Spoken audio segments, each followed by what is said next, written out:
The sound of breaking glass wasn't what you'd expect in a home like ours. But there it was, 3:17 p.m. on a Wednesday afternoon, and I was staring at my office window, now cracked by a bird that flew headfirst into it. I took it as a sign. Something was about to collide with my life, fast and unexpected. That's the thing about warnings, you rarely recognize them until it's too late. My name is Ethan Carr. I'm 42, a small animal veterinarian in Aurora, Colorado. I've spent the last decade building the life people envy, stable career, a warm home, and what I thought was a loving marriage to a woman who shared my dreams. Her name was Isabel. Belle to everyone. We were married for 8 years. Our Sunday dinners with friends, our golden retriever, the Spanish-tiled kitchen she designed herself, it all looked so picturesque. Social media perfect. The kind of life that makes others secretly resent you. I thought I had outsmarted chaos. I thought I had made the right decisions to control fate. I even had a vasectomy after we agreed children weren't in the cards. We had freedom, success, trust. Or so I believed. That afternoon, after taping up the broken pane, I went back to reviewing patient charts. I didn't realize I'd been staring at the same dog's x-ray for 20 minutes until my office manager, Rosa, tapped on the door. "You okay, Doc?" she asked. She was holding a bottle of prescribed arthritis meds for one of our regulars, a big slobbery St. Bernard named Duke. "Yeah, I lied. Just thinking." Rosa hesitated, then added, "Actually, there's a woman here, Clara, from Maple Pharmacy. Said she needs a word. Privately." Clara had been filling our client prescriptions for years. I knew her well enough to trust her instincts. But the look on her face as she stepped into my office that day, it was like someone had seen a ghost and wasn't sure if it should be buried or exorcised. "I'm not sure if this is my place," Clara started, nervously tugging on her cardigan sleeve, "but your wife was in the pharmacy last week asking about prenatal vitamins." I stared at her. "Prenatal?" She said they were for her sister. "But, Ethan, yesterday I saw her at Whole Foods. She was buying the same brand. For herself. She didn't see me. Or maybe she pretended not to." Something cold slid down the back of my neck. Clara was still talking. "I know it might be nothing. But I care about you both. And this just didn't sit right." I gave her the same lie I gave Rosa.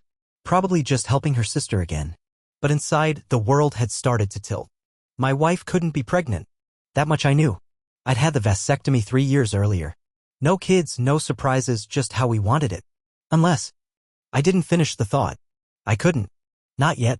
Instead, I smiled, thanked Clara, and watched her leave.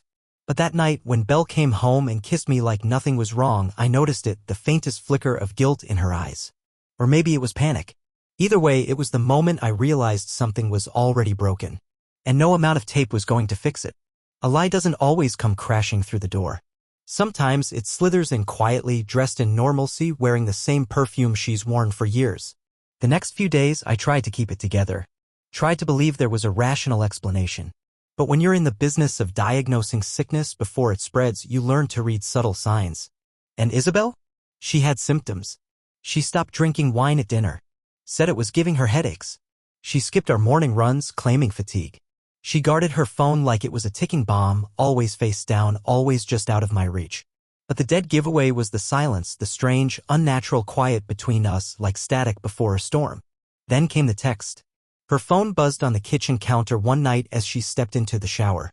I wasn't snooping. I wasn't trying to be the husband who reads her messages. But when your world starts to feel fake, even the smallest sound becomes a scream. The message was simple. From Marcus? Tomorrow. 1 p.m. Same place. We need to talk about telling him. Marcus. My cousin. My childhood shadow. The man who used to crash on my couch and borrow money when he couldn't make rent. He'd made it big in real estate over the last few years. Big suits, bigger talk, and now apparently big secrets with my wife. That night, I lay awake beside her, feeling her breath against my shoulder, wondering how long I had been sleeping next to a stranger. The next morning, I didn't go into work. Instead, I drove across town and parked 2 blocks away from Café More, the place she and Marcus always joked was too far for lunch. At 1:06 p.m., they walked in together. She was laughing at something he said, touching his arm. His hand rested low on her back like it had done it 100 times before. They looked like they were in love. Comfortable. Intimate. I didn't go inside. I didn't need to. The evidence wasn't in what I saw. It was in what I felt, that ache in your ribs when the truth finally cuts deep enough to bleed. That night, I confronted her. Not with questions, not with rage. With silence. I watched her stir sauce for our dinner. her humming off key, the same melody she always cooked to. And I asked, "Is there something you want to tell me?" She blinked. "Like what?" "Like why Marcus texted you about telling me something." Her hands froze over the pot. She didn't answer right away. And that pause was the confirmation I hadn't been ready for. "Ethan, I raised a hand. Don't lie. Not now." She set the spoon down, her voice trembling. "It's not what you think." "No?" I laughed softly. "Then tell me what it is." Silence again. "I need to think," she said, barely whispering. "No. You've already thought. Over wine you didn't drink. On mornings you didn't run. During all those lunches with my cousin. You've had plenty of time to think. Now it's my turn."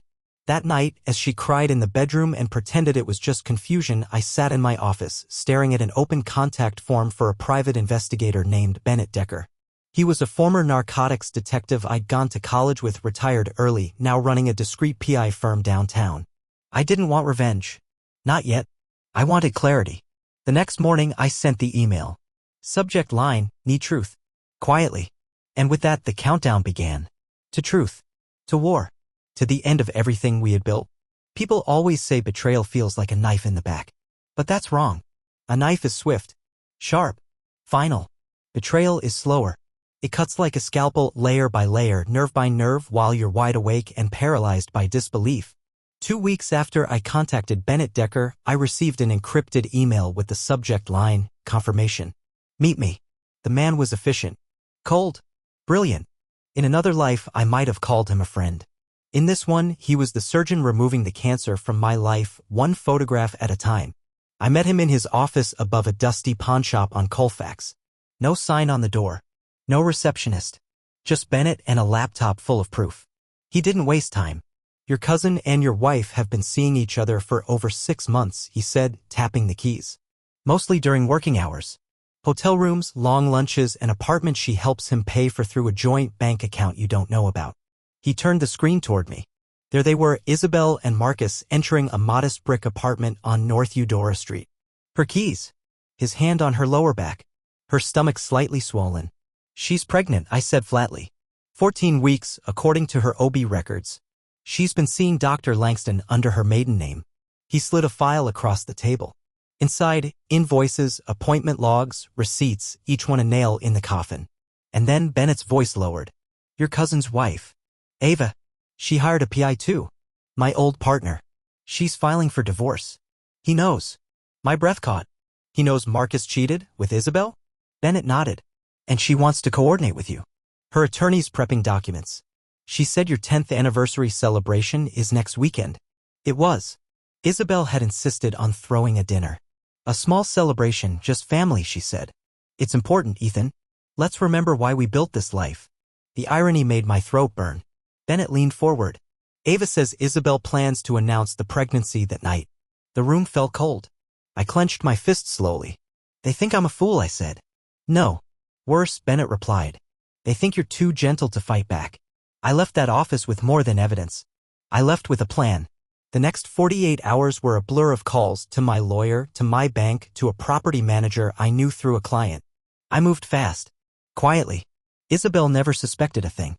She was too busy browsing nursery Pinterest boards when she thought I wasn't looking. And me? I smiled. Kissed her forehead when she left the room.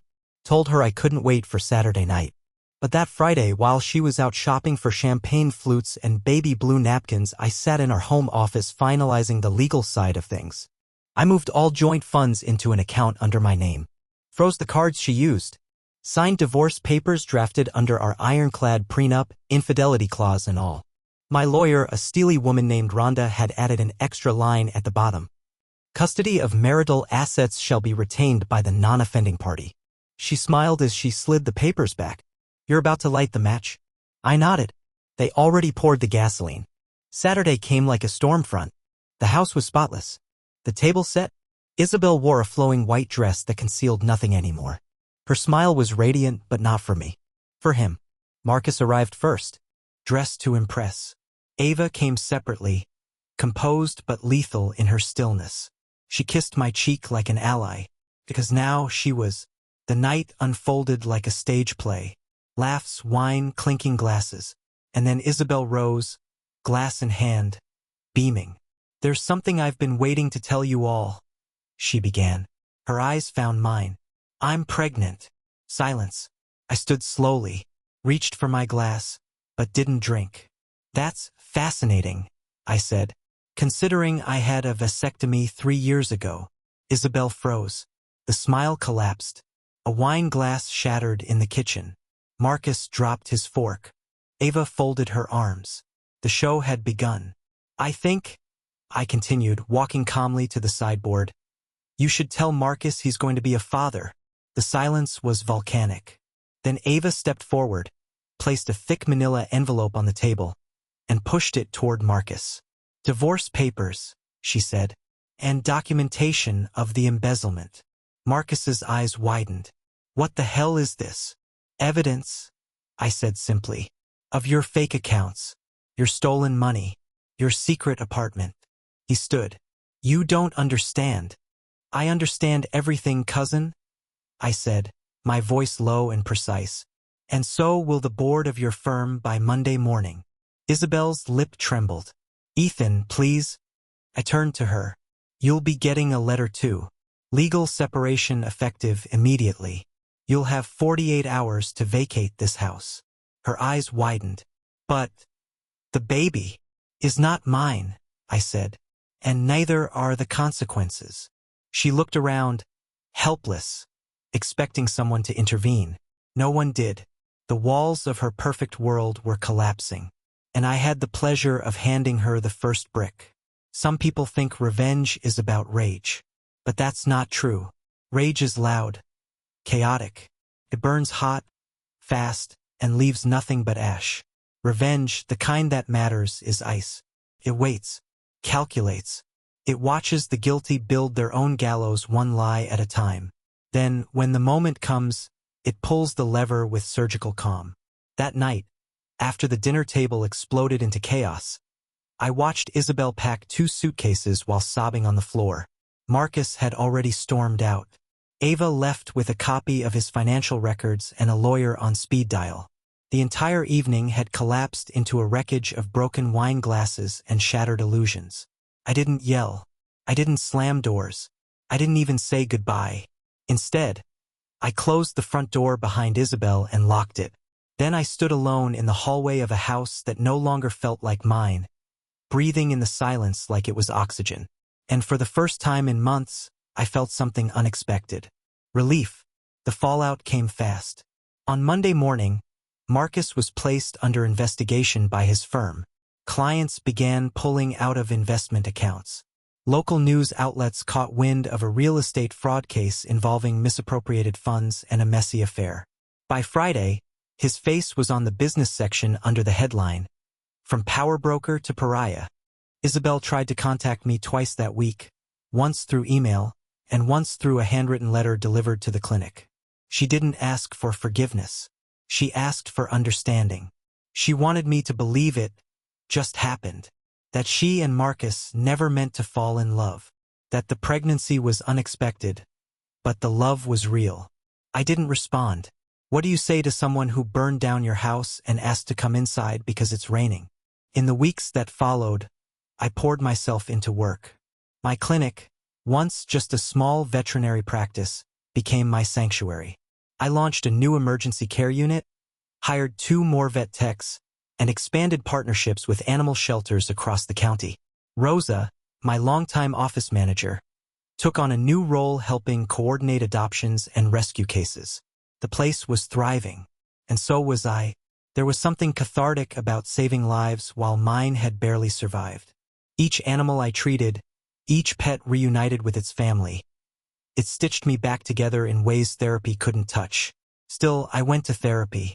A friend, Ava, now fully divorced and somehow stronger than I'd ever imagined, recommended a counselor named Dr. Naomi Rhodes. Sharp, quiet, no nonsense. The kind of woman who could see through pity and cut straight into the wound. "What do you want from all this?" she asked during our first session. "Peace," I told her. She smiled slightly. "That's earned, not found. And I earned it. One quiet morning, one brutal truth at a time." 3 months later, I stood on the front steps of a new house. Smaller, Simpler. Brick and stone. A backyard for Max, my retriever, and nothing else I didn't need. No baby room. No shared closets. No shadows. I unpacked boxes alone that weekend and felt no emptiness in the silence. Only clarity. And when I found the old wedding photo tucked into a book Isabel had forgotten to take, her hand in mine, eyes shining with a lie, I quietly dropped it into the trash bin and didn't look back. News of Marcus's indictment broke 2 months later. Embezzlement, wire fraud, tax evasion. Ava's legal team handed everything to the prosecutors in a neat, alphabetized file. He pleaded guilty to avoid a public trial. Isabel gave birth shortly after. A boy. I didn't reach out, didn't send flowers, didn't even ask what name she gave him. But someone told me she'd moved to a small town 2 hours away, working admin at a discount dental clinic. Her real estate license had been suspended. Her new life, a shadow of the one she'd gambled away. The baby would grow up never knowing my name. And that, I decided, was a gift. A year passed. Then 2. Ava and I stayed in touch, sometimes through text, sometimes over coffee. She launched a financial advisory firm focused on helping women recover from marital fraud and financial abuse. She became a voice of power and resilience in a city that had once whispered behind her back. And me? I kept building. The clinic expanded again. We partnered with a national animal rescue network. Our emergency unit saved its 1,000th life. I was asked to speak at conferences, to mentor young vets, to write articles. I started sleeping without dreams, waking without dread. And then one day, unexpectedly, perfectly, I met someone. Her name was Leah, a trauma therapist, not a savior, not a fantasy, just a woman who understood broken people and didn't flinch when I said, "I've been burned before." She smiled. "So have I." Slowly, very slowly, we began. Not to replace the past, but to build something better. It's been 5 years now. I still get a message from Isabel every few months. Always some version of the same script. "I'm sorry. I still think of you. I know I ruined everything." I don't reply. I don't hate her. I don't wish her pain. But I owe her nothing now. Not my attention, not my compassion, not my memory. She chose her path, and I chose mine. I walk it every day with purpose. I come home to a woman who never asked to be my redemption, but somehow became it. Kiss my dog goodnight. I fall asleep without bitterness in my bones. And sometimes, just sometimes, I glance in the mirror and recognize the man staring back. Not the man who was betrayed, but the man who survived. Because in the end, I didn't burn down the house. I rebuilt it, brick by honest brick.